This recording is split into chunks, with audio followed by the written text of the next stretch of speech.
نحمده ونصلي على رسوله الكريم أما بعد فأعوذ بالله من الشيطان الرجيم بسم الله الرحمن الرحيم স্বামী মারা গেলে কি স্ত্রী কোনো গহনা বা রঙিন জামা কাপড় পরতে পারবে না? আমাদের সমাজে অনেক বিধবা নারীদের আজীবন সাদা শাড়ি পরে থাকতে দেখা যায়। ইসলামের দৃষ্টিতে এটা কতটুকু সঠিক? কোনো ব্যক্তি যখন মারা যায় তখন তার নিকট আত্মীয়দের উপর শোক পালন করার বৈধতা ইসলাম দিয়েছে, এবং সেই শোক পালনের সময়সীমা হচ্ছে 3 দিন। 3 দিনের বেশি শোক পালন করা যাবে না। আমার বাবা যদি মারা যায়, কিংবা আমার মা যদি মারা যায়, বা আমার আত্মীয় স্বজন কেউ যদি মারা যায়, সেক্ষেত্রে শোক পালনের বিধান ইসলামে রয়েছে, এটাকে উৎসাহিত করা হয়েছে, এবং সেটার বৈধতা হচ্ছে মাত্র 3 দিন। কিন্তু এক্ষেত্রে একমাত্র ব্যতিক্রম হচ্ছে যদি স্বামী মারা যায়, সেক্ষেত্রে স্ত্রী শুধু 3 দিন শোক পালন করবে না। স্ত্রীর জন্য শোক পালনের বিধানের সময়টা ইসলামের শরিয়া এটাকে অনেক লম্বা সময়, পিরিয়ড অফ টাইম হিসেবে নির্ধারিত করেছে, আর সেটা হচ্ছে 4 মাস 10 দিন। কালামুল্লাহ মাজিদের সূরাতুল বাকারার 234 নম্বর আয়াতে আল্লাহ তাআলা বলছেন, ওয়াল্লাযীনা ইউতাওয়াফাউনা মিনকুম ওয়া ইয়াযারুনা আযওয়াজান ইয়াতারাব্বাসনা বিআনফুসিহিন্না আরবাআতা আশহুরিন ওয়া আশরা। অর্থাৎ তোমাদের মধ্য থেকে যদি কেউ মারা যায় এবং সে যদি তার স্ত্রীকে রেখে দুনিয়া থেকে বিদায় নেয়, সেক্ষেত্রে তার স্ত্রী 4 মাস 10 দিন নিজেকে ঘরে আবদ্ধ রাখবে। এটাকে স্বামী ইন্তেকালের পরে স্ত্রীর ইদ্যত পালন বলা হয়। তাহলে এই আয়াত থেকে আমরা বুঝতে পারলাম যে আমাদের অন্যান্য আত্মীয় স্বজন যদি মারা যায়, সেক্ষেত্রে আমরা 3 দিন শোক পালন করতে পারবো। কিন্তু যদি স্বামী মারা যায় কোনো নারীর, সেক্ষেত্রে সে নারী 3 দিন নয়, তিনি 4 মাস 10 দিন ইদ্যত পালন করবেন। এবং সহিহ বুখারীর একটি বর্ণনাতেও আমরা এর সপক্ষে আল্লাহর হাবিব সাল্লাল্লাহু আলাইহি ওয়াসাল্লামের পক্ষ থেকে একটি হাদিস আমরা পাই। আল্লাহ রাসূল সাল্লাল্লাহু আলাইহি ওয়াসাল্লাম ইরশাদ করেছেন, লা ইয়াহিল্লু লিমরাআতিন তুমিনু বিল্লাহি ওয়াল ইয়াউমিল আখিরি আন তুহিদ্দা আলা মাইয়িতিন ফাওকা সালাস। অর্থাৎ কোনো নারীর জন্য এটা বৈধ নয় কিংবা শোভনীয় নয় যে সে তার কোনো মৃত আত্মীয়ের ব্যাপারে শোক পালন করবে 3 দিনের বেশি। এটা শোভনীয় নয়। ইল্লা আলা যাওজ, তবে স্বামীর ক্ষেত্রে ব্যাপারটি ভিন্ন। তার স্বামী যদি ইন্তেকাল করে, সেক্ষেত্রে নারী 3 দিন শোক পালন করবে না, বরং আল্লাহর হাবিব সাল্লাল্লাহু আলাইহি সাল্লাম বললেন, ফাইন্নাহা তুহিদ্দু আলাইহি আরবাআতা আশহুরিন ওয়া আশরা। সেক্ষেত্রে সে নারী 4 মাস 10 দিন শোক পালন করবে বা ইদ্যত পালন করবে। এবং ইদ্যত পালনের এই যে ডিউরেশন, এই লং পিরিয়ড অফ টাইমে সে বিধবা নারী কি করতে পারবে এবং কি করতে পারবে না, এ ব্যাপারেও কিন্তু শরিয়া আর ইসলামিয়া কিছু ডুজ এন্ড ডোন্টস দিয়েছেন। সেক্ষেত্রে আমরা সুনানে নাসাইর একটি হাদিসকে উল্লেখ করতে চাই এখানে, যেখানে আল্লাহর হাবিব সাল্লাল্লাহু আলাইহি ওয়াসাল্লাম তিনি ইরশাদ করেছেন, ওয়ালা তালবাসু সাওবান মাসবুকান। অর্থাৎ এই 4 মাস 10 দিনের লম্বা সময়কালে কোনো বিধবা নারী কোনো রঙিন কাপড় পরতে পারবেন না।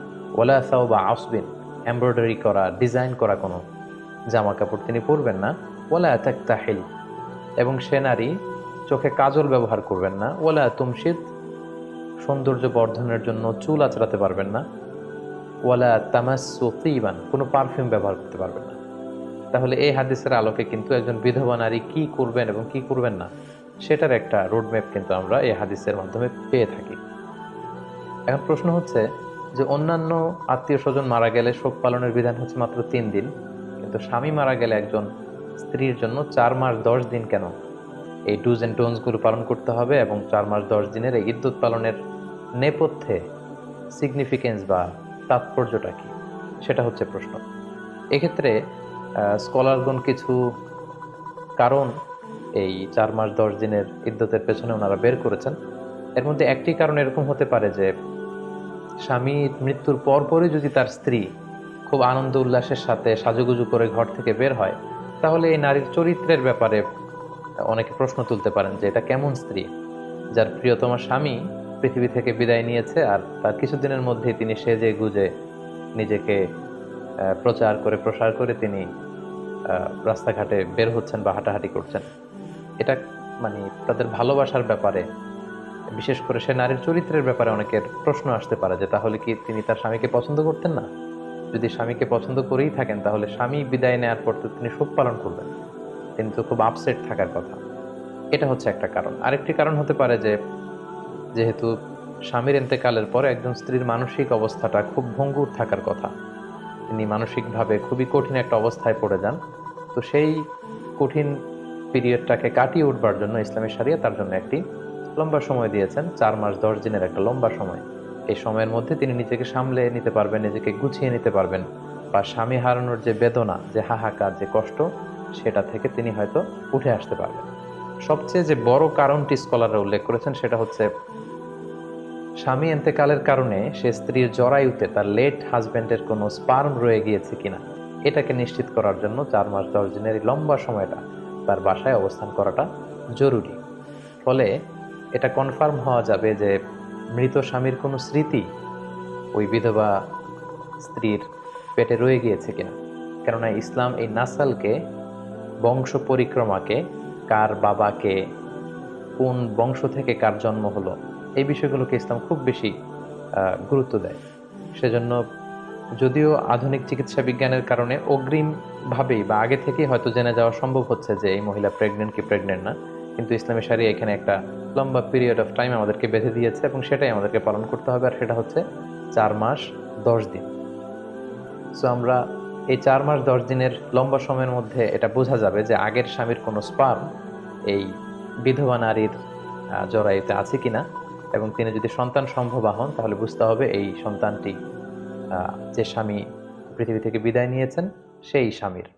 যদি এমনটি হতো, এরকম লম্বা পিরিয়ড অফ টাইমের ইদ্যত যদি পালন করার আদেশ ইসলাম না দিত, আর সেক্ষেত্রে বিধবা হওয়ার পরপরই কোনো নারী যদি আবার নতুন বিবাহ বন্ধনে আবদ্ধ হয়ে যান এবং নতুন স্বামীর সাথে যদি তিনি শারীরিক মেলামেশা করেন এবং তারপরে যদি এই বিধবা নারী গর্ভবতী হন, তাহলে এখানে একটা সন্দেহ থেকে যায় যে এই যে পেটের গর্ভের যে সন্তান, এটা কি নতুন স্বামীর স্পার্ম থেকে এসেছে নাকি যে স্বামী গত হয়েছে কিছুদিন আগে তার স্পার্ম থেকে।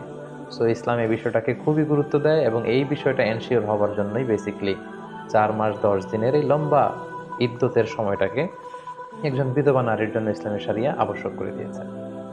এক্ষেত্রে আরও একটি বিষয় আমাদেরকে খেয়াল রাখতে হবে। আমাদের বাংলাদেশে যে কালচারটি প্রচলিত আছে, অনেক নারী যখন বিধবা হন, অর্থাৎ তাদের স্বামীদেরকে তারা হারান, তখন তারা আজীবনের জন্য সাদা কাপড় বেছে নেন, আজীবনের জন্য শোক পালন করে। আসলে শোক পালনের বিধানটি আজীবনের জন্য নয়, এটা হচ্ছে 4 মাস 10 দিনের জন্য একটা পিরিয়ড।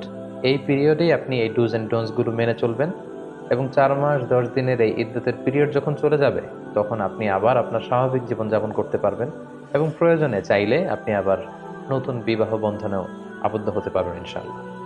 তাহলে সম্মানিত সুধী, আমরা খুব সহজে বলতে পারি যে 3 দিন হচ্ছে স্বাভাবিক শোক পালনের নিয়ম, কিন্তু বিধবা নারীর জন্য, তার স্বামীর জন্য তিনি 4 মাস 10 দিন শোক পালন করবেন বা ইদ্যত পিরিয়ড কাটাবেন। এবং সেক্ষেত্রে শরিয়া কিছু ডুজ অ্যান্ড ডোন্টস দিয়েছে, যেমন এই 4 মাস 10 দিনের সময়কালে তিনি স্বামীর ঘরে অবস্থান করবেন, বিনা প্রয়োজনে বাইরে বেরোবেন না, তিনি খুব বেশি সাজসজ্জা করবেন না, মেকআপ করবেন না, খুব অতিমাত্রায় ডিজাইন করা রঙিন কাপড় পরে তিনি বেরোবেন না, সাধারণ জামা কাপড় পরে তিনি ঘরে অবস্থান করবেন। তিনি এই সময়টাতে পারফিউম ইউজ করবেন না, অতিমাত্রায় জুয়েলারি অলংকার এগুলো ব্যবহার করবেন না। নিজের সৌন্দর্য বাড়ানোর জন্য সাজসজ্জা হিসেবে আমরা যে মেহেদি ব্যবহার করি বা চোখে কাজল দেই, এগুলো তিনি ব্যবহার করতে পারবেন না। এবং এই লম্বা সময়ের মধ্যে তিনি সরাসরি বিবাহে আবদ্ধ হওয়ার মতো কোনো কাজ কিংবা বিবাহের প্রপোজাল বা বিবাহ নিয়ে কথাবার্তা এগুলোতেও তিনি জড়াবেন না। তবে জরুরি প্রয়োজনে তিনি তার স্বামীর ঘর থেকে বাইরে তিনি বেরোতে পারবেন। লেটসে ডাক্তারের কাছে যদি কোনো অ্যাপয়েন্টমেন্ট থাকে, অথবা তার জীবিকার জন্য, যদি যেহেতু স্বামী মারা গিয়েছে উপার্জনের কোনো মাধ্যম নেই, তার নিজেকেই হয়তো উপার্জনের জন্য বের হতে হচ্ছে, কিংবা কোনো কিছু কেনাকাটার জন্য তার হয়তো আশেপাশে এমন কেউ নেই যেটা তাকে কেউ করে দিতে পারবে, সেক্ষেত্রে তিনি জরুরি প্রয়োজনে বের হতে পারবেন ইনশাআল্লাহ। তবে এক্ষেত্রে একটি ব্যতিক্রম হচ্ছে, কোনো নারী যদি বিধবা হওয়ার পাশাপাশি প্রেগনেন্ট হয়ে থাকেন, তখন তিনি যখন তার বাচ্চাকে ডেলিভারি করবেন, ওই ডেলিভারি করার মধ্য দিয়েই তার ইদ্যত পিরিয়ডটা শেষ হয়ে যাবে। সেক্ষেত্রে 4 মাস 10 দিনের জন্য আর তার অপেক্ষা করতে হবে না।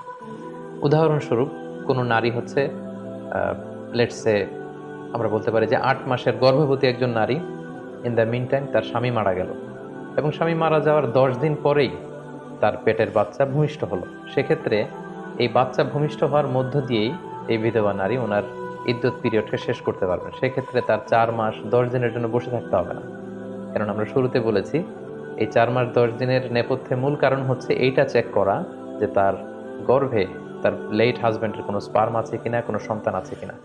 আর সেই সন্তানই যখন ভূমিষ্ঠ হয়ে গিয়েছে, সেক্ষেত্রে আমরা এখন নিশ্চিতভাবে বলতে পারি যে আগের স্বামীর কোনো স্মৃতি এই বিধবা নারীর পেটের মধ্যে অবশিষ্ট নেই। ফলে সন্তান ভূমিষ্ঠ হওয়ার মধ্য দিয়ে তিনি তার পিরিয়ড শেষ করবেন। এক্ষেত্রে খুব সোজা সাপটাভাবে সূরাতুত তালাকের 4 নম্বর আয়াতে আল্লাহ তাআলা বলছেন, ওয়া উলাতুল আহমালি আজালুহুন্না আইয়াদা'না হামলাহুন। অর্থাৎ গর্ভবতী নারীদের ক্ষেত্রে ইদ্যত হচ্ছে তার ডেলিভারি।